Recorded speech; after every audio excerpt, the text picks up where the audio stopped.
7 years. 7 years is what George Santos, former representative from New York, got for fraud. 7 years. 7 años para mis personas Latinos. That's a lot. That seems a little excessive. That seems like he's not just guilty of fraud, but he's guilty of being a Republican. What's up? This is Mark Kaye Saves the Republic. Thanks so much for joining me today. Listen, I gotta get rid of that because that's not supposed to be there. Listen, we have so much going on today. There's so much corruption. There's so much stuff happening that I'll be honest with you, I can't even explain half the stuff that's going on in the world today or in the country today. It's amazing how much the Democrats think they can get away with. It's amazing to me how much the Democrats think the judges who are harboring illegal aliens act blue. I mean, everything is just gone wild, and it appears that, thank God, Donald Trump and his Department of Justice and his brigade, his cadre of freedom fighters, liberty-loving, freedom-defending Kayetriots, one and all, who Donald Trump has drafted into service. They're going after all of these people, and they are not batting an eye, man. They do not care what the media says. They do not care what the party says. In fact, before we get to the hot and heavy stuff, before we get to George Santos being sent to prison for longer than illegal aliens who kill people via DUI, by the way, before we get into the judges who've turned their living rooms into sanctuary living rooms, which is against the law, before we get to any of that, let's share with you a quick clip of a Florida congresswoman from Miami calling for her constituents to call the Senate and the House of Representatives and threaten their elected officials, and then start an uprising. I've been giving out the phone numbers to the House of Representatives and to the Senate. It's one number. That number you call and you threaten it. And you say, this is wrong. This is not America. This is not what we stand for. We need a change. You have to do that. It's going to take the people.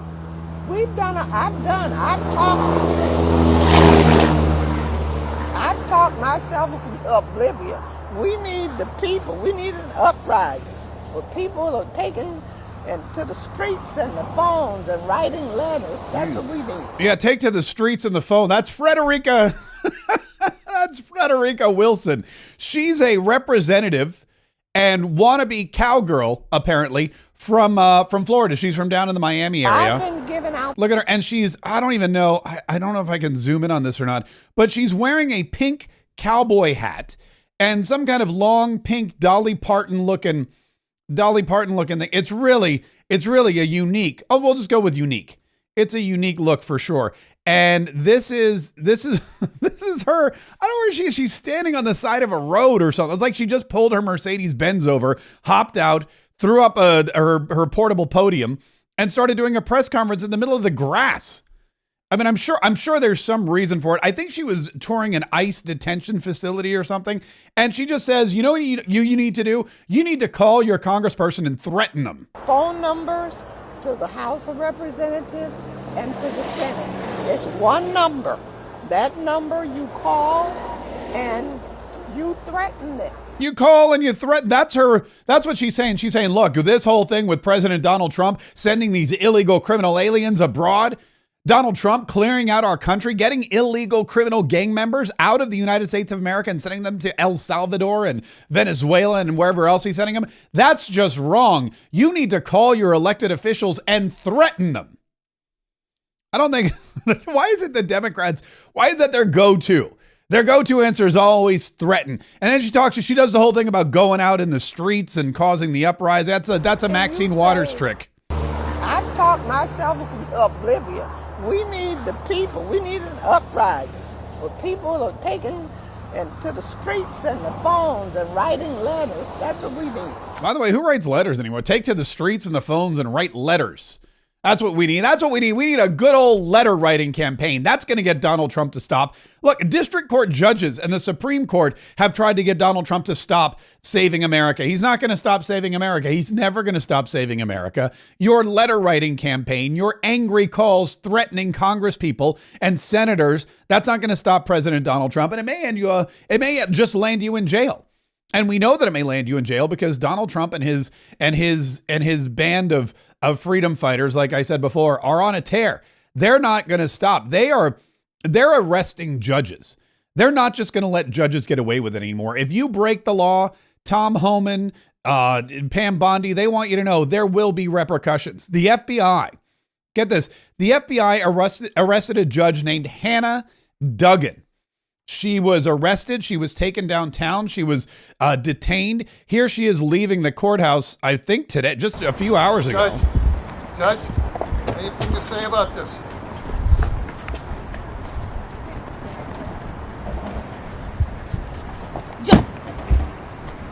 Yeah, she had, and then they speed off. I don't know why they needed to speed off there. That didn't seem like a speed off kind of, but this is very interesting. So here's where you have this judge who's I assume works in the same courthouse where she's now being arraigned. But that's got to be, it's like when you get fired from a restaurant and you go back to eat there. It's like that year. That's like a little awkward. You're like, oh, I used to work here and I got fired. But your friend's like, it's my birthday. I really want to go. And now you're a judge and you're forced to go to this place where you work. But now you're handcuffed and you're getting fingerprinted. And this is all because, look at this. FBI, here it is. FBI arrests Wisconsin judge alleging she obstructed arrest of illegal alien. The judge is accused of hiding the immigrant in her jury room while ICE tried to arrest him. This is it. You want to talk? Tell me you're an activist judge without telling me you're an activist judge. That's what this all boils down to. This is one of the craziest stories I've heard, since yesterday.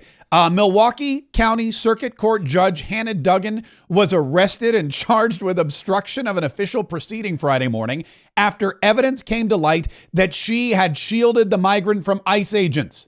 According to federal law enforcement sources, she was also charged with concealing an individual to prevent discovery and arrest. Federal agents from ICE, FBI, CBP, and DEA attempted to arrest the undocumented male following his scheduled criminal court appearance on April 18th, federal law enforcement sources tell Fox News. That's when federal law enforcement sources say Judge Duggan demanded that the officers proceed to the chief judge's office. At that point, they say the judge left and that the undocumented individual's hearing concluded and that he had quickly left the building. So she tells these officers, go to my chambers. Just go to my chambers and hang out there for a minute. And then she gets this guy out of the building like it's some kind of Keystone Cops caper movie. She's like, quick. The cops are locked in my office. Now's your chance to escape. Don't worry. I'll hold them back. Well, now she's going to jail. Fox News has learned that federal law enforcement officials believe Judge Duggan willfully redirected agents and officers to the chief judge's office so the illegal immigrant could leave the courtroom and evade arrest. Judge Duggan will likely have her initial appearance in federal court sometime Friday. That is exactly what happened. Duggan had disputed the accuracy of local reports earlier this week, which claimed she had shielded the illegal migrant from ICE. The Milwaukee Journal-Sentinel reported that Duggan had responded to the accusation in its publication on Tuesday, writing, "Nearly every fact regarding the tips in your email is inaccurate." Now, this follows something that happened in New Mexico, where a judge and his wife were harboring not just an illegal alien, but a Tren de Aragua member, which means train of Aragua. Aragua, apparently a place that's not very... Anyway, former Doña Ana County Magistrate Judge Joel Cano and his wife Nancy Cano were taken into custody Thursday. Former Doña Ana County Magistrate, federal agents raided their Las Cruces home. That means the crosses. I'm very good at Spanish. Yo comprendo mucho español. The two face charges of evidence tampering and allegations they harbored Christian Ortega Lopez, an alleged illegal alien who is also believed to be a member of Venezuela's notorious Tren de Aragua gang. Now, keep in mind, the Tren de Aragua gang or a TDA, they were the ones who were taking over buildings and apartment complexes in Boulder, Colorado and other places with, rifles, with guns. They were armed illegal criminal gang members roaming the streets of Aurora, Colorado and taking over apartment buildings. These are the people that this judge and his wife were harboring. Under President Trump, we have arrested over 150,000 aliens, including more than 600 members of the vicious Tren de Aragua gang, said Department of Homeland Security Secretary Kristi Noem. If you are here illegally and break the law, we will hunt you down, arrest you, and lock you up. That's a promise. The arrest follows a February incident where Ortega Lopez was apprehended at the Cano residence. Court documents reveal he was initially hired by Nancy Cano for home repairs and later offered accommodation in the couple's guest house. So this judge has an illegal alien, a member of the Tren de Aragua gang, come to his courtroom, I guess, whatever. His wife goes, oh, you know what? While you're here, I have some handyman chores you could do. There's a leaky toilet and we have some gardening and maybe you could there's a couple of loose stones in the walkway. Could you take care of those? And in return, I'll let you live here. And now federal agents have arrested her and her husband, the judge, and another judge now in Wisconsin. What is going on with these judges? These district court judges think they're above the law. They think they're above the president of the United States. They think they can dictate foreign policy. These Supreme Court justices are trying to tell President Donald Trump he can't use a law in the books to, keep Americans safe. And now you've got judges that are just like, screw it. We're just going to take matters into our own hands and we're going to help these people. We're going to hide these people. We're going to facilitate their escape from federal authorities. And we don't care if we end up in jail, which is exactly where they're ending up. It is madness, man. It is insanity. It is. You got the Dolly Parton wannabe from Miami calling for uprisings and threatening of senators and Congress people. You've got judges hiding gang members in their homes so that they don't get arrested and deported, because what we don't want is gang members leaving the country. We'd like them to stay here. And then you've got poor George Santos on the other side of the aisle, who gets 7 years, which we'll get to here in just a minute. First, though, thanks so much for joining me today. Make sure you're subscribed. We're doing all kinds of great stuff around here. I've been putting together videos and content and podcasts all morning long. First thing I do in the morning is I wake up and I start recording, and I don't stop until much later in the day. But I want to make sure you get all the content and enjoy all the content. And the best way to do that is to subscribe. Subscribe to our YouTube channel for sure. Facebook, if you're watching on Facebook, man, I'm going to be honest with you. We've been having a lot of fun on Facebook lately. I posted a photo of me. It wasn't even a photo. It was a story of me in a fancy hat. Yesterday, I went to the District 4 Republicans meeting and I spoke, because that's what I do. I just speak. And this woman showed up. She had this amazing hat. I'll try to find the video and show it to you. But anyway, I put it on my head. It was I'll be honest with you, I felt fancy. I felt a little bit like Representative Frederica Wilson from Miami. That's kind of what my hat looked like. But you definitely want to make sure you subscribe. And if you're listening to the podcast, our podcast is growing and growing and growing. And the reason it's growing is because it eats a lot. I'm just kidding. It's because we give it sunlight and water. I'm just kidding again. It's because people like you listen to it and share it. And I want to say thank you from the bottom of my heart. First of all, for listening, and second of all, for sharing. And keep listening and keep sharing. Because if you get something positive from our podcast, if you listen to it and go, man, I enjoyed that, then odds are you probably know some other people that would also enjoy it, because as the saying goes, birds of a feather stick together. And speaking of feathers, all right, now I have to show you this hat because it's pretty fly. It was made by a woman named Tracy. Her name's Tracy. Our podcast is growing and growing. Oh wait, that's me live. Why am I? Oh, that's weird. Oh, I know what I did. Growing, and the reason it was made by a woman. Okay, I'm watching. I don't know if I can actually show you the hat while I'm live. I may have just screwed myself over, but that's okay. That's okay. Listen, I'll get the photos up and you can just go to my Facebook page and you can check it out at a later date. So where was I? Oh yeah. So subscribe to the podcast. All right, let's get to George Santos, shall we? Because just moments ago, we got word that George Santos, who you may remember, They always call him disgraced rep George Santos. George Santos, who you may remember, he was arrested and he was tried and he was thrown out of the House of Representatives, which, by the way, was premature. He should not have been thrown out of the House of Representatives because at the time he had not been found guilty of any crime. But you know how those Republicans are. They love to shoot themselves in the foot. Anyway, George Santos has now been sentenced to over 7 years in his federal fraud case. He pleaded guilty to wire fraud and aggravated identity theft. Aggravated identity theft, not just identity theft, but aggravated. He was very mad at the time that he stole someone's identity. Disgraced former U.S. Representative George Santos was sentenced to more than 7 years in federal prison, the maximum he faced on Friday after pleading guilty to a series of fraudulent schemes.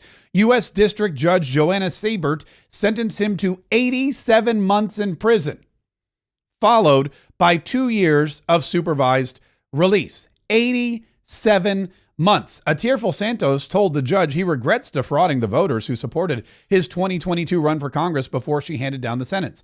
My conduct betrayed my supporters and the institutions I swore to uphold, he said during his sentencing hearing in a New York federal court. Santos, who's 36, was convicted of wire fraud and aggravated identity theft. He faced a sentence of 75 to 87 months imprisonment, including a mandatory minimum 2-year sentence for aggravated identity theft. He got the maximum. Santos did not take any questions from reporters as he arrived at federal court in Central Islip for the Friday morning sentencing hearing.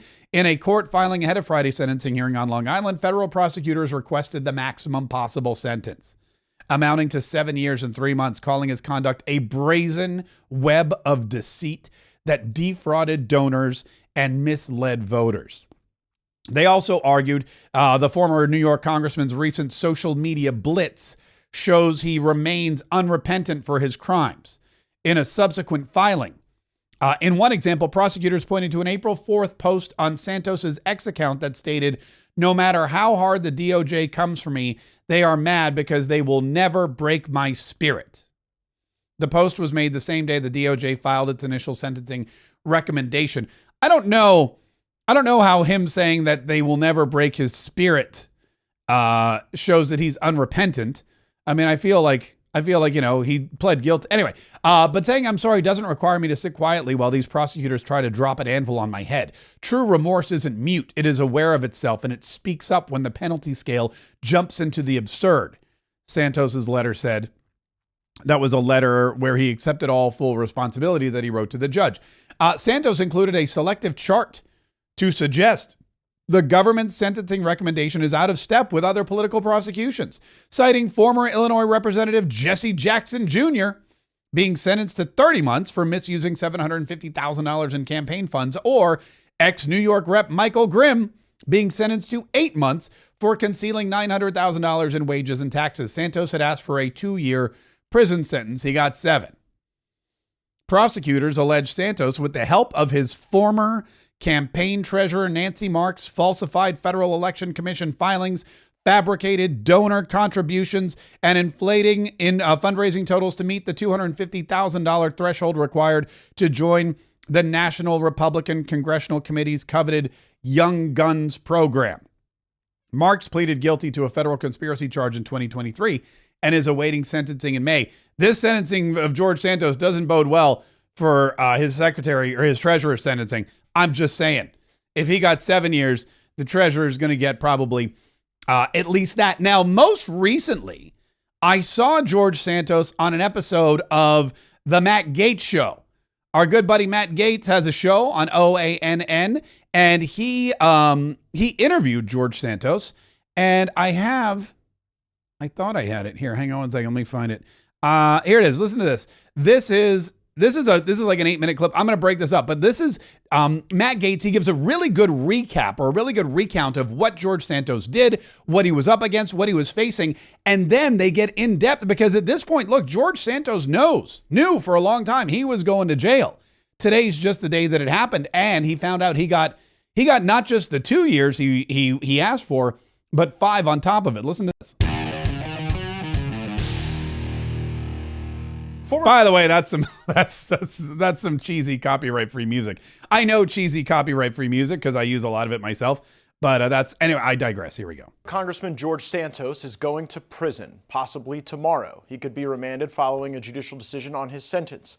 Federal prison has been described on this program as deeply unpleasant by people currently in federal prison, including the Tiger King.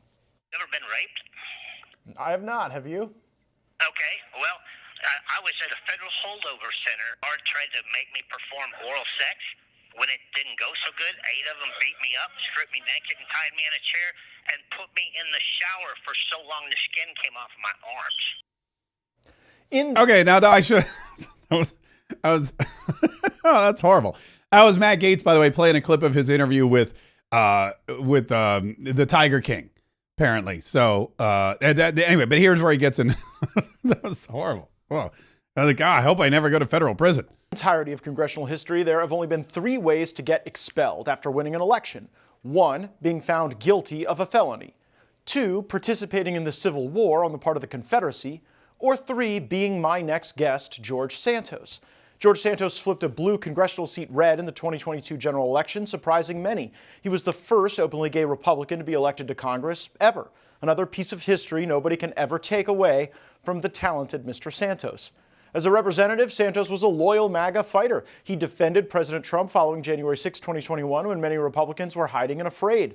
Only 2 elected congressmen showed up when Trump was being arraigned in New York City. George Santos, whoever he is, was one of them. On policy, Santos was a bit of a Paul Revere when it came to foreign gangs terrorizing U.S. neighborhoods.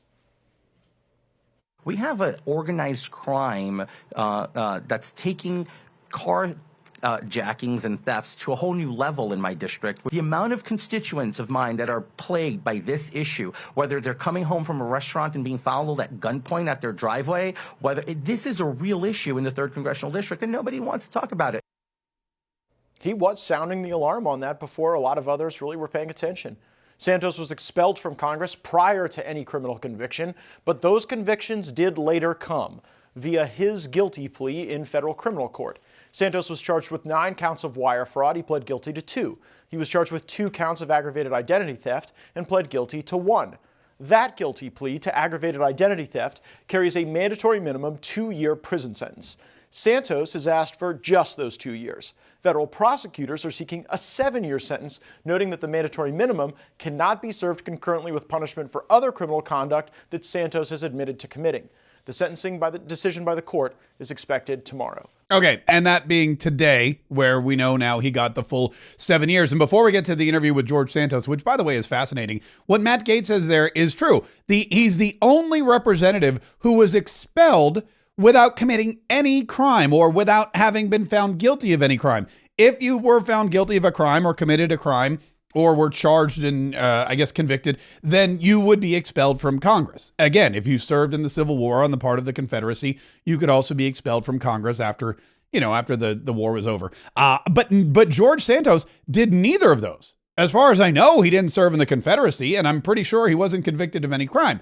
The convictions came later, but the House of Representatives was just so gung-ho to throw him out because the liberal news media and the Democrats in Congress were they were all up in arms that this gay Republican man defrauded everybody and got to where he was, even though some of his policy positions seemed pretty solid. Here's the sit-down interview now with Matt Gaetz and George Santos. Joining us now, former New York Congressman and host of the Pants on Fire podcast, George Santos. But I forgot to mention that. He has a podcast, because who doesn't have a podcast? I have 2 podcasts, but he's got a podcast and it's called Pants on Fire, which, liar, liar, pants on fire. Also, there's probably like a flamer thing going. I don't even know what. Hot pants. I don't know what but it's the Pants on Fire podcast. I've heard it. It's pretty good. I don't know if he'll be able to. I imagine he'll have to go on hiatus from his podcast, which, again, I don't hate, because there's a lot of competition out there for podcasters these days, but I do hate it for him because I don't think he deserves this full 7-year prison sentence. A lot of podcasters are like, we got Dan Bongino, who's now in the FBI. We got George Santos, who's going to prison. I digress. Here's what he said to Matt Gaetz. George, what do you think will happen at your sentencing tomorrow? Well, thanks for having me, Matt. I don't know. I just hope, what I hope happens tomorrow is that the judge is fair, balanced, and even. And unlike federal prosecutors who are trying to drop a anchor on my head, she is a lot more matter of fact and doesn't take this into personal, in a personal direction, like the prosecution is trying to make this very personal, trying to figure out what atoning looks like, what, remorse looks like, when we're all multidimensional beings and different. But, Matt, I everything you said is so spot on. I take full responsibility for bad actions I've made, and I regret them. But I feel like 7 years, you don't see some pretty bad people get that long. So what do you? Yeah, that's a great point too. That's a great point. You don't see some pretty bad people get that long, and we'll go through some of that here in just a minute. For example, there's an illegal alien who's been deported multiple times, arrested multiple times, who killed 2 young teenagers in a DUI. He was driving drunk, plowed right into these 2 teenagers, killed them both. He went to prison, and he's being released after 2 years. 2 years. That's a double homicide. 2 years. George Santos lies to a bunch of people and commits aggravated wire fraud or aggravated identity theft or whatever it was, and he's getting 7 years. Oh no, why is the clip not resuming? Hang on. Oh no, hold on. We're gonna have to speed up. Here we go. Tomorrow. Everything you said. What do you think would be fair? I don't know what would be fair, but I know 7 years is pretty out there, in my opinion, in their filings, federal prosecutors have called you unrepentant. You have repented on this program multiple times. You've repented on your own podcast. Where do you think that perspective comes from? Well, it's just personal. They're taking my way of being. For people who know me and interacted with me, I'm not a low energy person. I'm not a Debbie Downer. I have the perspective of always looking at the glass half full, and they look at that as arrogance and as petulance instead of just me being me. And they use that against me at every opportunity. In an unprecedented move, they did it in a filing. I never thought that my Twitter posts would end up in federal court filings like they did last week. You're asking for 2 years in the filings you've made with the court. What do you plan to do with that time? Look, number one is I plan to serve the entirety of any incarceratory sentence in solitary confinement because I fear for my safety. So it is definitely not an easy task, and it's a monumental one to do. But are you allowed to ask for that? I've never heard of someone asking for solitary confinement before. I'm allowed to make an application for protected custody because of who I am. And my former role as a member of Congress, and having stood on very, very defining subjects and issues that affect directly the people who are in prison. So I've been very strict on so many things we voted on together when we were in the House, Matt. Okay, now this is where it gets interesting. So what he's saying now is he's saying, I plan on doing whatever sentence they give me, 2 years, 5 years, whatever. I plan on doing it, but I'm going to request solitary confinement. So he's already going in there going, I'm going to spend 2 years in solitary confinement. That's what he's thinking. Now the sentence comes down 7 years. And he's thinking, oh my God, I got to ask for 7 years of solitary confinement. And the reason he wants solitary confinement is because he's a Republican. He was in the House of Representatives and he voted on legislation. And his big pet project, or the big thing that he shed light on, was crime, including gang members who, guess what, are now in prison. Directly impacted folks who are there. So do you it think becomes a safety concern. You were one of the leading people speaking out against MS-13 and these roving Chilean gangs that were robbing people. Do you think some of those gangs would retaliate against you if you were in a general population in prison? Absolutely. I mean, if you look at the matters of everything I stood for in Congress and the type of people that we're targeting now that are already in custody, it's exactly the same people. So it's like putting a hen in the foxhole. So I just think that the appropriate thing would do would be protected custody. So that would equate to solitary confinement. By the way, he said hen in the foxhole, which is mixing his metaphors, because a foxhole is where you fight. That's where you fight wars. You're in the foxhole shooting. I think he thinks a fox in the hen house, I think is what he, but again, he's nervous. He's facing multiple years in solitary confinement. So I don't blame him for mixing his metaphors and saying it's like putting a hen in the foxhole. The fox in the hen house is what, anyway, you know what? Also, that's not the right metaphor, because it doesn't matter. Here, let's continue. Oh, come on. Why isn't, Why doesn't it resume? All right, here, just a little bit left. Here we go. Run for Congress, that the prosecutor retaliate against you if you were in a general population.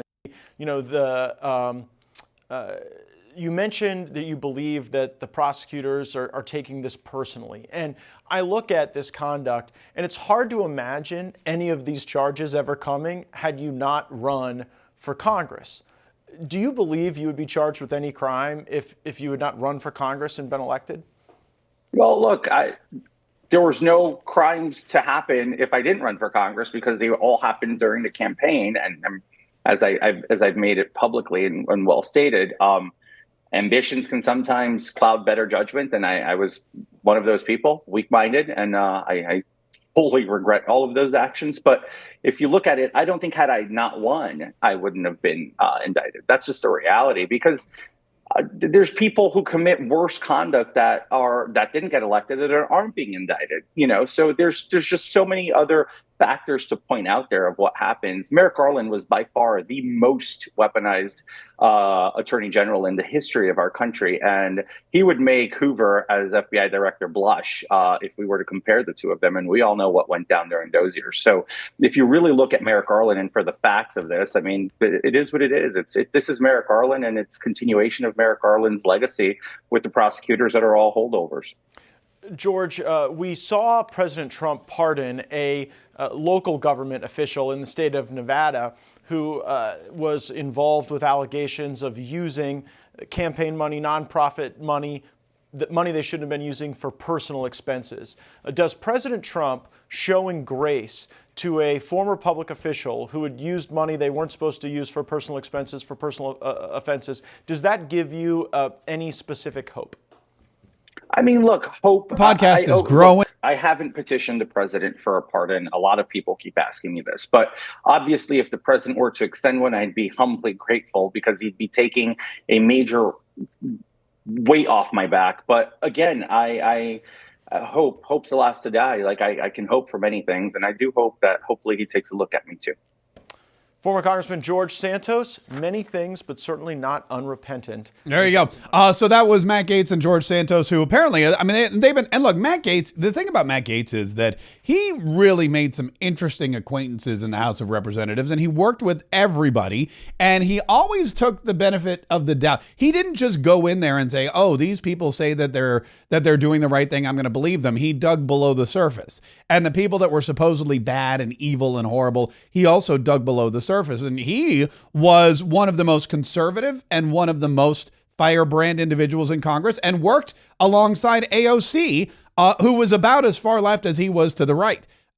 But because they had so many similarities and agreed on things like, for example, the fact that representatives that are serving currently should not be allowed to trade stocks. They should be banned from stock trading while they're in the Congress. That's a firm belief of his. That's a firm belief of hers. So they work together on that kind of legislation. It's really an interesting guy. And George Santos, as you can tell, he developed some kind of long-term friendship or relationship with, and now they continue that, even though George Santos is going to prison for 7 years. But the question is, will Donald Trump show leniency? Will Donald Trump intervene? Will Donald Trump come to the rescue of George Santos and either grant him a pardon or commute his sentence? Again, these are federal crimes. These are federal sentences. Donald Trump is well within his authority to do so. And the question is whether or not he will. Now, Donald Trump, keep in mind, is not seeking re-election. Well, that's not true.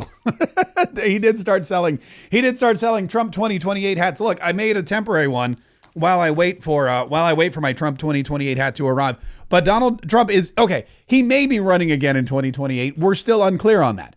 However, for the time being, and at the moment, he's in his second term. And until something changes, we have to believe that while he's not a traditional lame duck president, he's working diligently for these 4 years, unconcerned about trying to convince the electorate or, have a squeaky clean image and not have to worry about explaining away any of his actions in a re-election campaign, which means he could come right on in and he could pardon George Santos, which would annoy the pants off of just about everybody, but at least commute his sentence. He could do so. Well, now he's not going to do either of those things right now because he's on Air Force One and he is headed to Rome. He's headed to Rome where he and Melania Trump, the first lady, will be attending the funeral mass the funeral ceremony for Pope Francis, who passed away earlier this week on Monday. Pope Francis will be buried on Saturday, and then 9 days later, the conclave begins where they try to figure out who's going to be the next pope.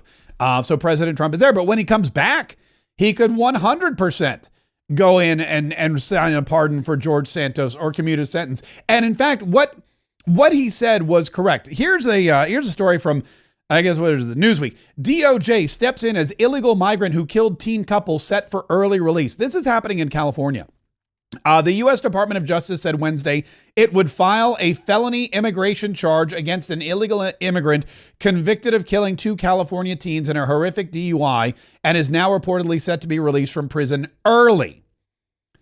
The move comes after Fox News reported Oscar Eduardo Ortega Anguiano, who's 43 years old, would be released in July, having served 3.5 years of a 10-year sentence. So this guy kills 2 teenagers, Anya Varfolomev and Nikolai Osokin, who were American citizens, young couple. They were driving in Orange County. He crashed into them in November of 2021, killed them both. He gets sentenced to 10 years, and he's released after 3.5. George Santos killed absolutely nobody, got sentenced to 7 years, almost the same amount, and as far as we know, isn't going to be released early for any reason. The California Department of Corrections and Rehabilitation later told Newsweek that it reviews all outstanding state and federal holds before an inmate's release, including any detainers filed by Immigration and Customs Enforcement, and coordinates with those agencies. So what's happening now is there is such moral outrage about this guy. There's such angst and anger. The community, the news organizations, the Republicans are furious that this illegal immigrant, twice deported, this guy has been deported twice. He's broken the law before. He was drunk as a skunk. He slammed into these 2 kids, killed them both. He got 3.5 years, and now they're releasing him. People are so angry and so upset about this that Tom Homan and Pam Bondi and Kristi Noem are like, we're going to intervene. And we will, if California releases this guy from custody early, Tom Homan will be right there with a bevy of ICE agents, and they will be ready to take him into custody, put him on a plane, and deport him. Because this is, this is enough. Enough is enough. This is not what we signed up for. This is not what the United States of America is all about. This is not we cannot let people get away with this kind of thing. This is not at all what we are trying to do. We are trying to keep America safe. We are trying to keep America safe. And we've got, unfortunately, a ton of Democrats in the Senate, Democrats in the House of Representatives, Democrats in the media who are hell-bent on keeping us unsafe. They are hell-bent on keeping these illegal criminals, murderers and thugs and gang members, they want them in the country. They want them out of prison. They want them walking around the streets with their families. In the case of Abrego Garcia, they want to bring him back to his wife, who 2 times said, this guy's beating me up. He's finally out of her hair. And all of a sudden, the Democrats are like, we would like to bring him back to your home.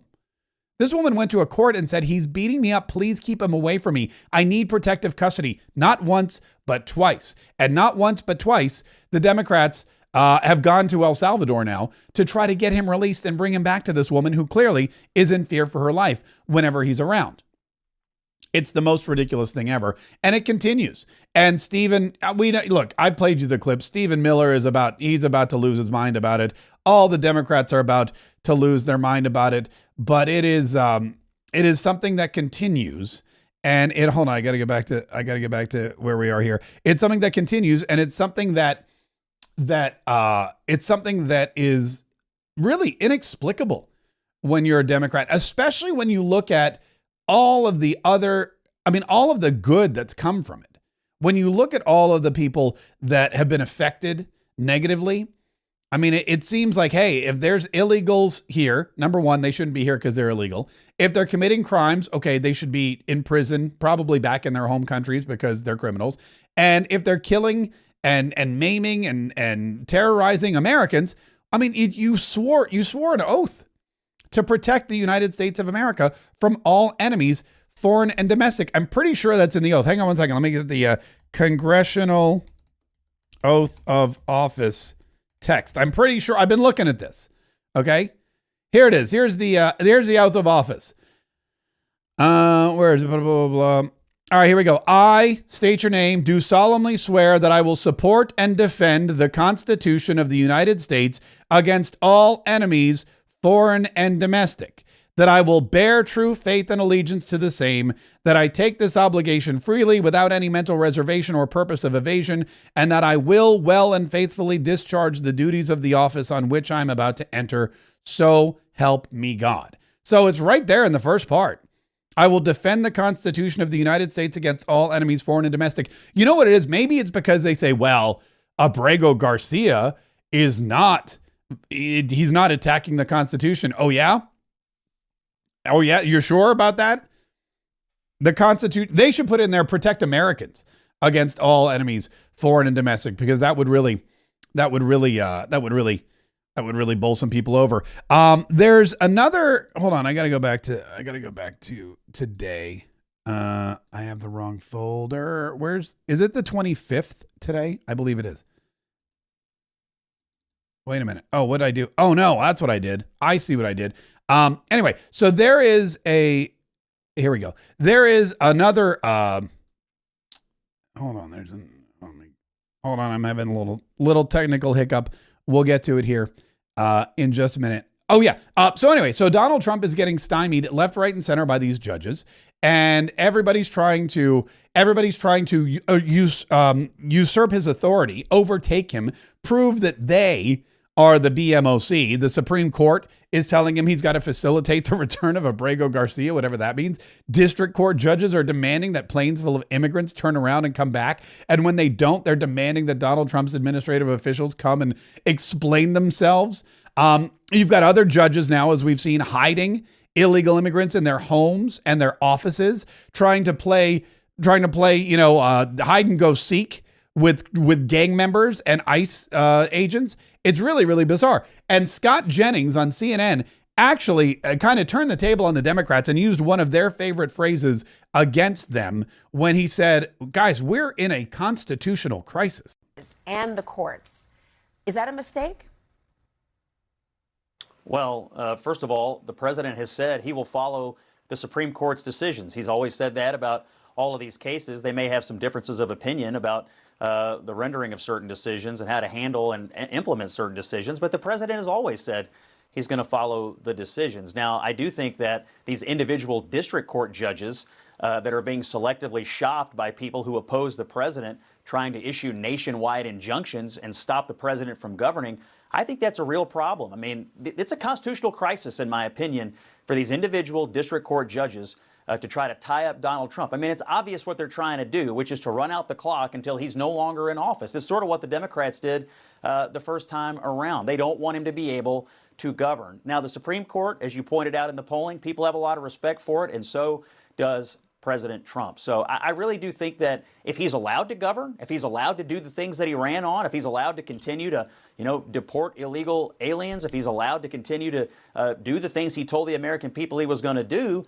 he'll be fine. But the truth is he's running into a wall of resistance in some of these individual federal district court judges. And I think the Congress honestly needs to step in, or the Supreme Court needs to step in, because it's not right what they're doing to this presidency. Scott, first of all, I'm going to get you in here, Sochi, on this point. But first of all, some of these are Trump appointees, number one. And the idea of you're saying him not being allowed to go. I don't care who appointed him. I don't care. I don't care. Here's what I do care about. They're wrong. I care when I let you speak and then you overtalk me.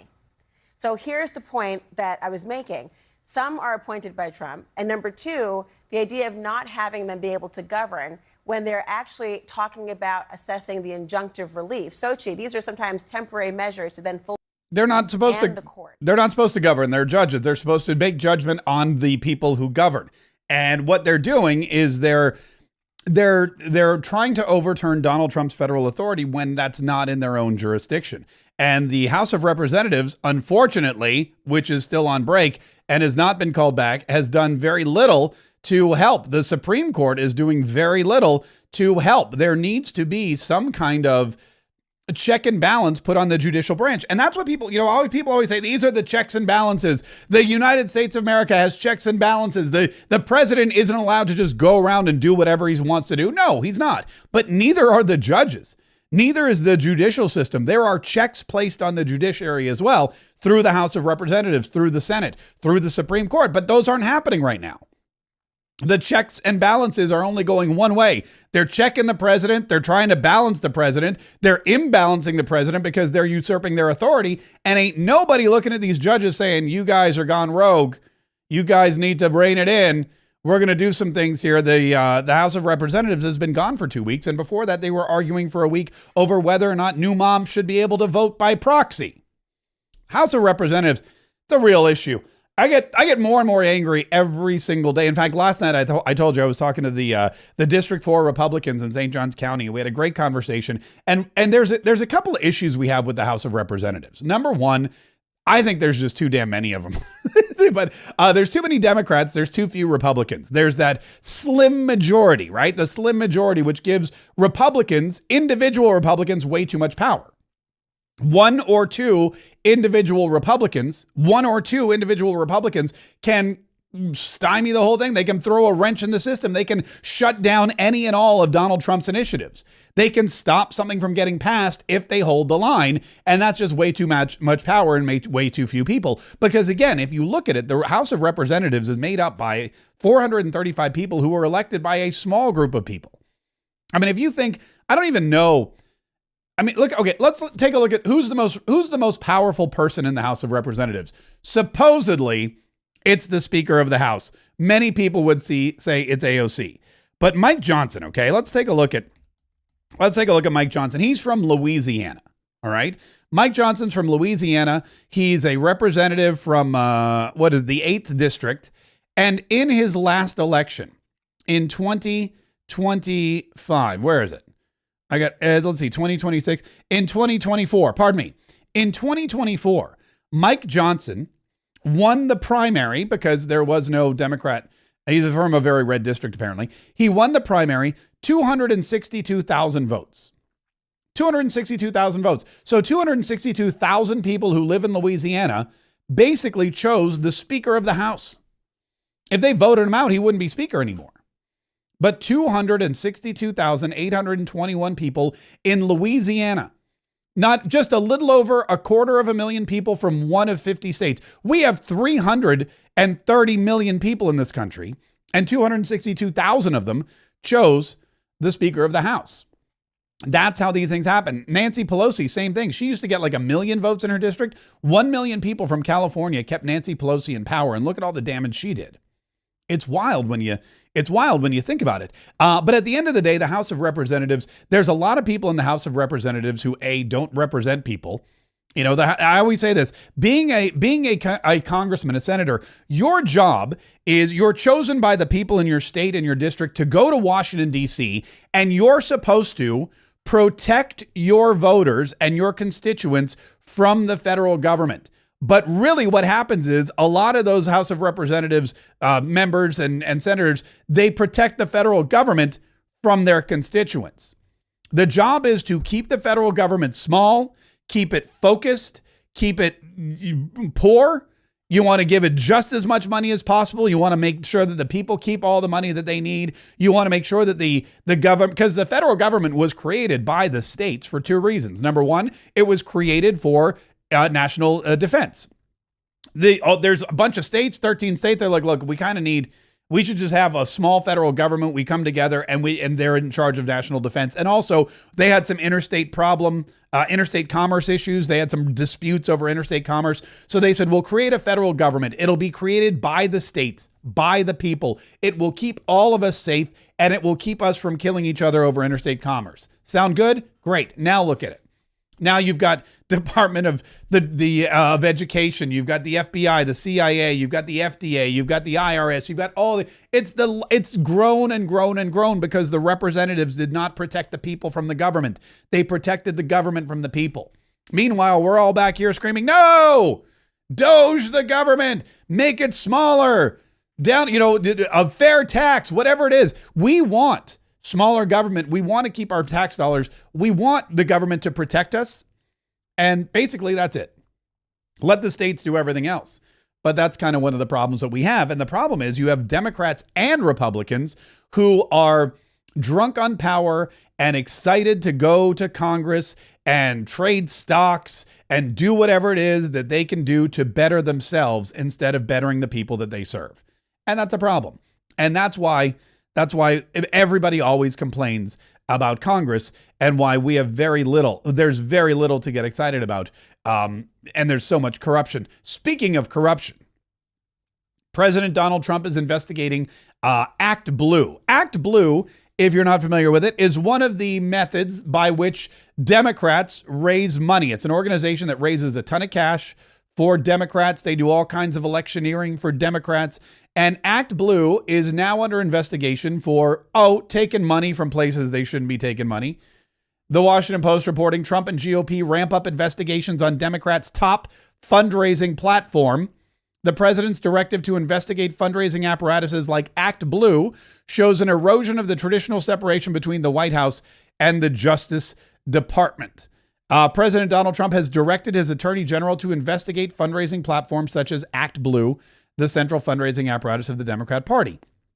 Trump campaigned extensively last year on a promise to exact revenge on his political adversaries and frequently made unsubstantiated claims about corrupt Democratic fundraising practices. In a memo Thursday, Trump alleged that online fundraising platforms have been willing participants in schemes to launder excessive and prohibited contributions to political candidates and committees.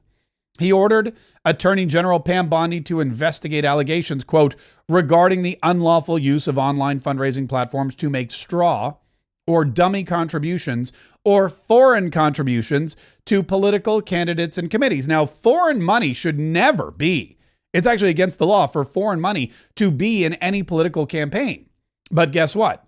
It ends up there.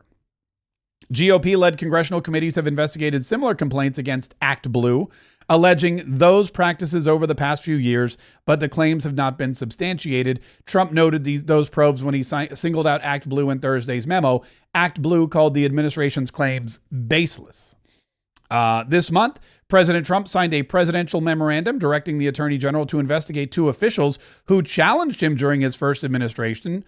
Former Cybersecurity and Infrastructure Secretary Agency Director Chris Krebs and Miles Taylor, a former Homeland Security official, so on and so forth. Look, Donald Trump knows that the only way to stop the deep state is to defund the deep state. That's why USAID is gone. That's why Doge came in and immediately went to town. They got the chainsaw and they started hacking away at every single agency, every single office, every single program that the government created, that the Democrats created to pad their own pockets, to make sure that they never ran out of cash and to make sure that their power was omnipresent. They had an intricate web of agencies and offices, and I mean, you can see the fraud and the waste and the abuse that in every single time there was some new announcement by President Donald Trump. It was Elon Musk just uncovered all these people on the Social Security rolls. Elon Musk just uncovered all of these loans, these government loans that were never repaid, even though they were 9-month loans or 6-month loans, and it's been 20 years now. 20 years later, these loans have not been repaid. And now Donald Trump is like, look, we have to do it. We have to, number one, make sure that these people are out of power. And number two, we need to make sure that they're defunded. And if you look at the protests, look at how many protests have gone the way of the dodo. Look at how the protests, you'll notice nowadays, there's no more organized signage. It used to be whenever there was a massive protest, everyone would have the same sign. Do you remember that? And we would say, how is it that this impromptu protest organized by these grassroots individuals all have these same custom printed signs that say Trump sucks or Elon's a Nazi or whatever it is. How does that happen? Well, because they're all funded through these government programs. Now that the money's gone from the federal programs, so are the signs. And you'll notice next time you see a protest, notice the crappy handmade signs that all of these people are holding up. They're just the worst. They're just the worst signs you've ever seen because they have to now make them on their own. They can no longer rely on government money. That's where they've come. And Donald Trump's going to continue. And he knows that you've got to defund them in the government. You've got to defund them before they get their campaign money. And you've got to keep foreign money out of all of these things. And that's what he's working to do because that's what he promised Americans he would do. That's what he promised America he would do. Get rid of the deep state. Get rid of them and make America great again at the same exact time. There's a couple clips, by the way, that just came out I want to share from, it looks like Pam Bondi. Speaking of which, this is Pam Bondi giving an update on the judge in New Mexico we talked about earlier who harbored the Tren de Aragua gang member. Let me play that for you real quick here. I mean, when you look at the associations with this violent Venezuelan gang, Tren de Aragua, and this person that they harbored in their home, he was showing signs through clothing, we were told, tattoos. There was evidence through voice messages and text messages of his association to TDA. So what charges will Cano and his wife face, if any? So Judge Cano, soon to be former Judge Cano, got his charges were just unsealed. He's charged with obstruction. Oh, look at that gut. Is that his gut? Look at that. He's got Dunlop disease. He's got, that's an unflattering.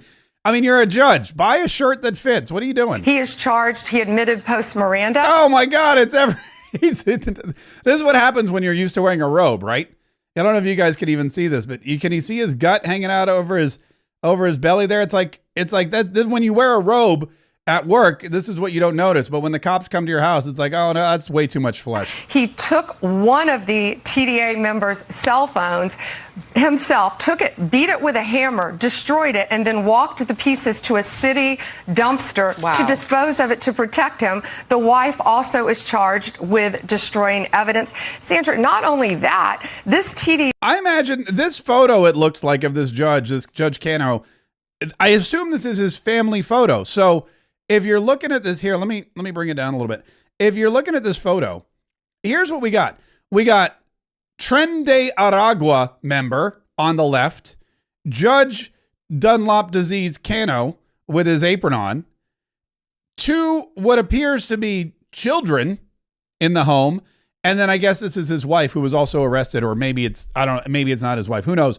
But clearly there's young people living in the house with a known gang member, and this judge is not only harboring him, but helping him escape and helping him escape prosecution by destroying evidence in the form of the cell phone. TDA member, and he had on a necklace that said kill, something about death. He had tattoos all over him.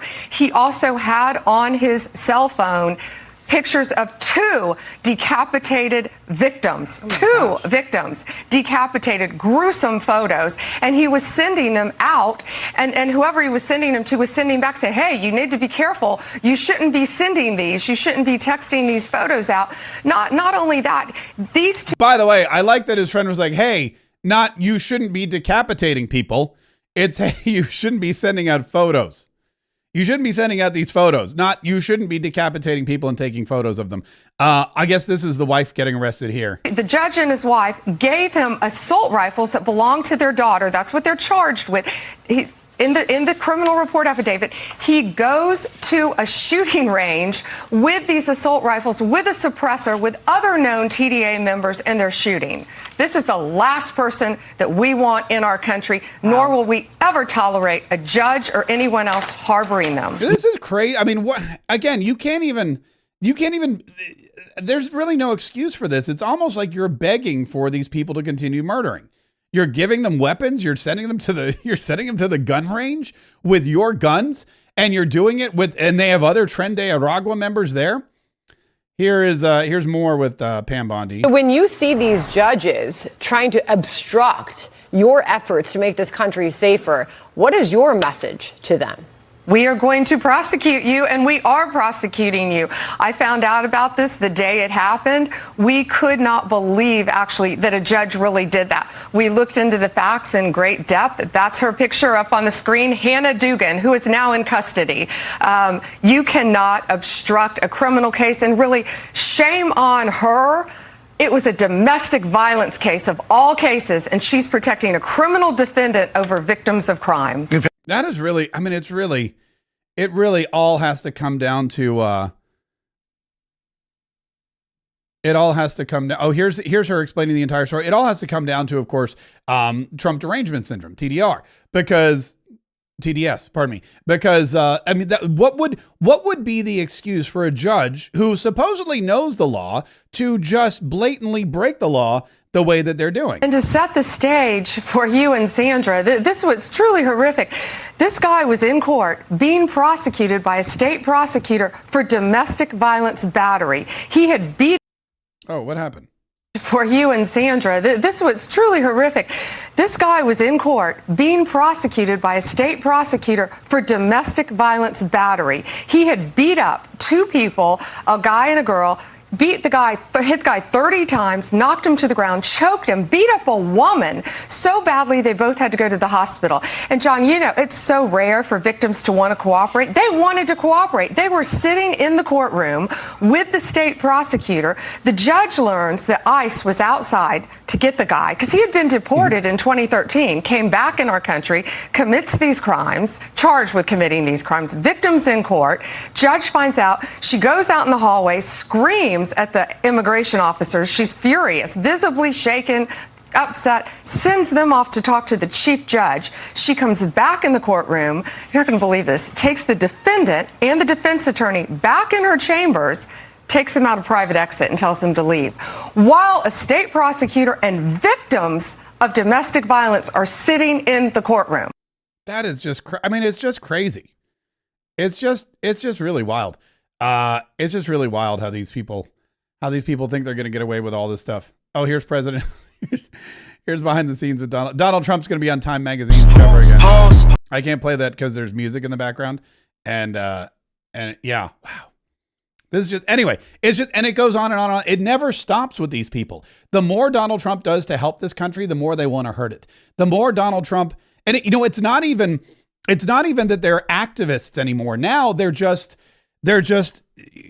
got, these judges have gone from activist judges to complicit judges, or what do you call it when somebody is an accomplice?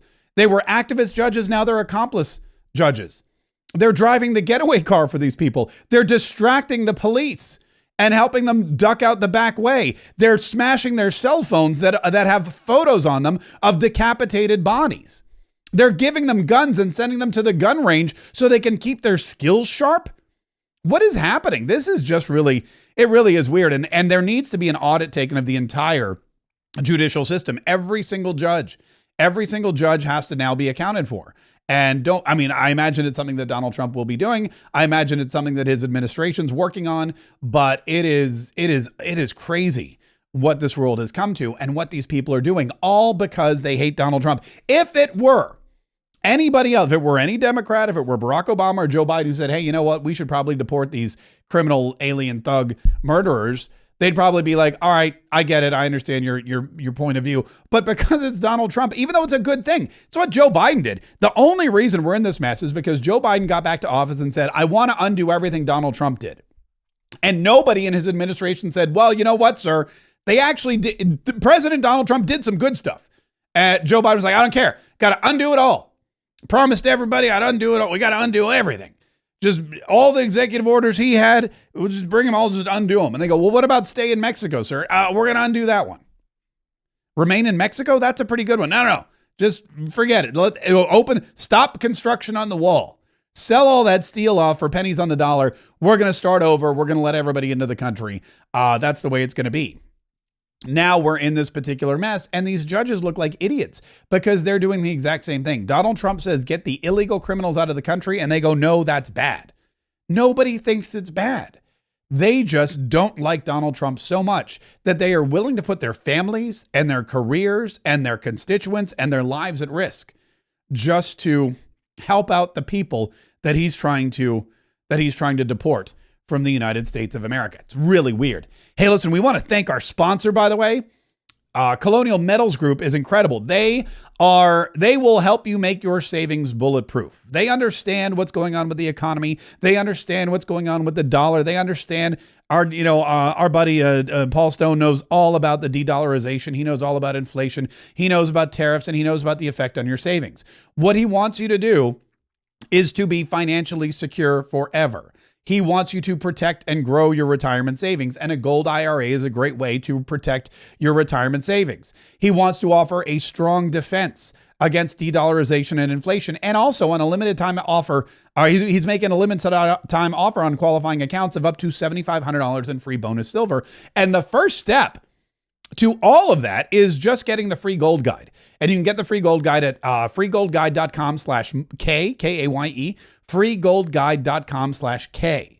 You'll get your free gold guide delivered instantly. You can read through it. If you have any other questions, you can call Colonial Metals Group and you can talk to them about how to make your savings bulletproof. And let them know you heard about it from me, Mark Kaye, because we appreciate them so much. We appreciate what they do for Kayetriots who get that free gold guide, and we appreciate mostly what they do for us here on the show, because it is important that we have sponsors. It's important that we get super chats. It's important that we get Rumble rants. It's important that you go to the Mark Kaye shop and get yourself some swag. In fact, I should probably pimp that because I haven't done it in a while. The MarkKayShop.com is the home of the official Gulf of America gear.